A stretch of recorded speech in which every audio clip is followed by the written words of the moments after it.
Sefer Chanukas HaTorah. Everybody know who wrote this? Hasidic Rebbe in Krakow. Are we on? Oh no, we are. The Rebbe of Heschel. Favorite. Okay, yeah? Your favorite. Yeah, I like him a lot. The Rebbe of Heschel. So Rashi said before, I'm going to have to separate you. This is your warning. So, Rashi brings that the reason why the Torah juxtaposes the story of the Meraglim, the spies, and Miriam is because the spies should have learned out from Miriam and not spoke Loshon Hara about Eretz Yisrael. Why didn't they see what happened to Miriam and realize, maybe think twice before you speak about Eretz Yisrael? In the last piece, we spoke at length about how are they supposed to learn from Miriam. Miriam spoke about a person. So what's that do with Eretz Yisrael? That's not a person. So we said a big Kiddush. We said a Geshmak Pshat and Rashi from the Ostrofser. And I'll tell you later, or you can look it on YouTube. Now, the Chanukas HaTorah asks a different question, also in this Rashi. What are you talking about? As I usually preface some of the strange ideas. I mean, what seems to be strange. And that's as follows. Rashi says, what's the Loshon? Rishayim halalu, and these wicked people, ra'u v'lo lacham musar. They saw what happened to Miriam, and they didn't take the musar, they didn't take the chastisement, and realized not to speak Lashon Hara. What's ra'u? They saw what happened. Maybe they didn't see what happened. Maybe they only heard what happened. Interesting Rashi. Ra'u v'lo lacham musar. Maybe let's say they didn't see. What's the Loshon? They saw what happened to Miriam and they didn't take Musar.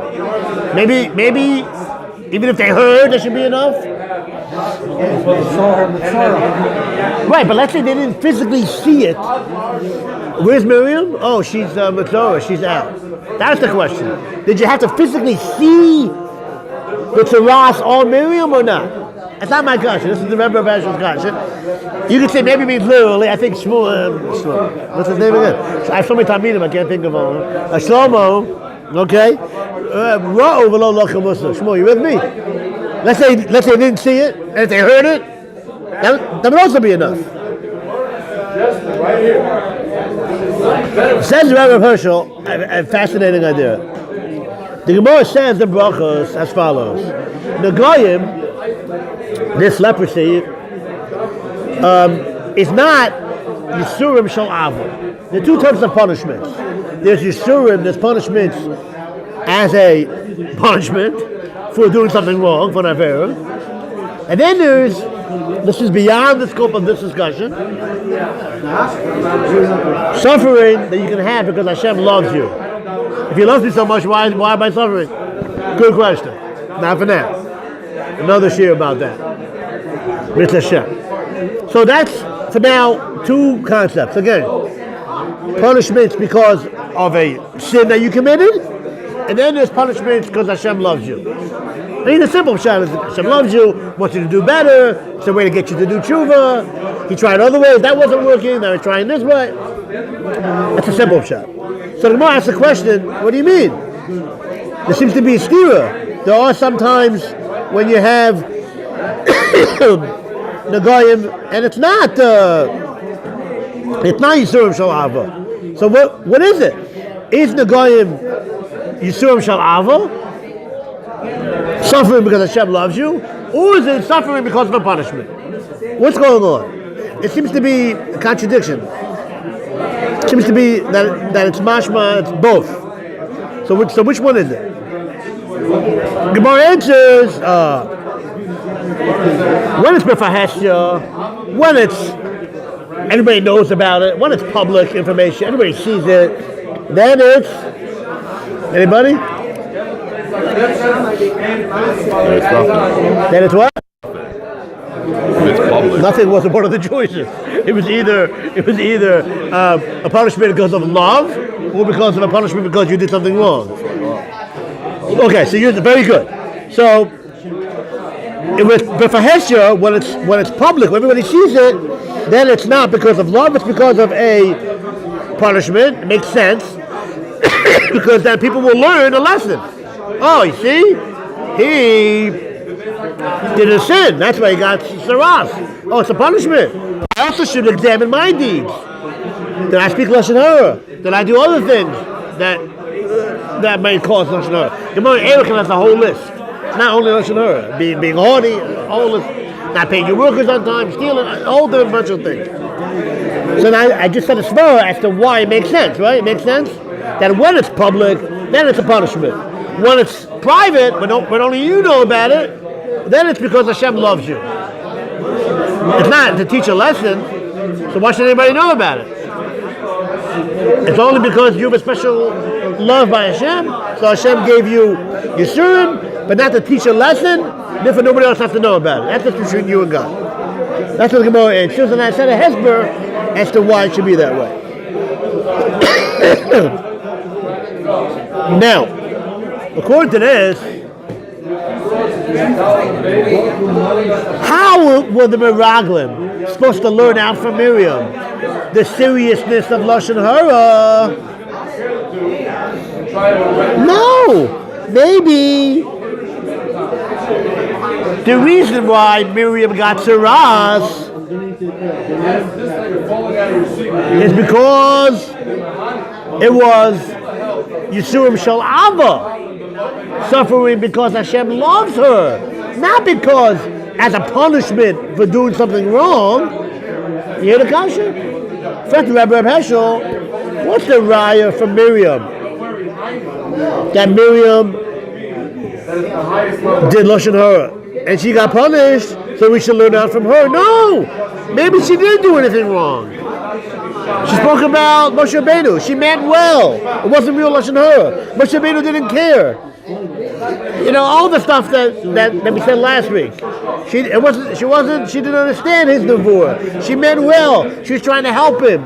It was about her brother, somebody who she cared about. The man didn't even care. All these things. So maybe the reason why she got punished is because it was Yisurim Shel Ava, suffering because Hashem loves her, not because of a punishment. So how are we supposed to know? Says the Meraglim, that we should learn out a lesson from Miriam. Maybe Miriam wasn't a punishment. We just said before that there are two types of Nagoyim. Sometimes the leprosy is not because of a punishment, it's because Hashem loves her. You hear the kasha? So how are the Meraglim supposed to learn out from Miriam? Maybe by Miriam it wasn't a punishment, it was Yisurim Shel Ava, suffering because of love, but not because she did anything wrong. Zok the Rebbe of Heschel, beautiful shot. That's why it says, Ra'u v'lo locha musar. They saw, and they didn't take musar. If they saw it, they didn't just hear about it. They saw it. It was b'fahesha, then it must be a punishment. Because we said before that if it's b'fahesha, it can't be Yisurim Shel Ava. If it's b'fahesha, it must be a punishment. Beautiful shot. You got it? Why not? Why not what? Why can't it be a punishment if they see it? Oh, what's the hesba of the Gemara? Okay, I said it before hesba, and I'll say it again. There's no problem. But for right now, that's the Gemara's chilik. Between you can't. Yeah, I said it before. Right now, you have the shot. So row v'lo locha musar. Shamu wouldn't help. You hear the guy? You hear the shot? Shamu wouldn't be enough because maybe we got Loshon Hara. Okay, maybe that's the Ras. Okay, maybe it's Yisurim Shel Ava. Maybe it's Yisurim Shel Ava. So maybe she didn't do anything wrong. Maybe.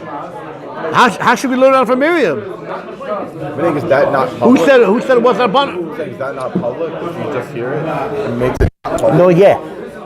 But for Hessian Tzina means the physical saras. I hear the way you're learning, but that's not the shot. It doesn't mean private that only you know about as opposed to the whole oilam knowing about it. But for Hessian Tzina means physically.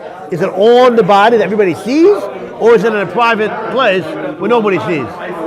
In Florida, there are no such places, but it's very good. So you got it, Max? That's why it's row, not shovel. Shovel wouldn't help. Are we still on? 10 minutes? Okay. So very good. So that's it's row and not shovel. Shovel wouldn't be enough. Shovel might be Yisur Shalava. Row, they saw it. If it's for Hessian, then it must be as a punishment. And therefore we have a limud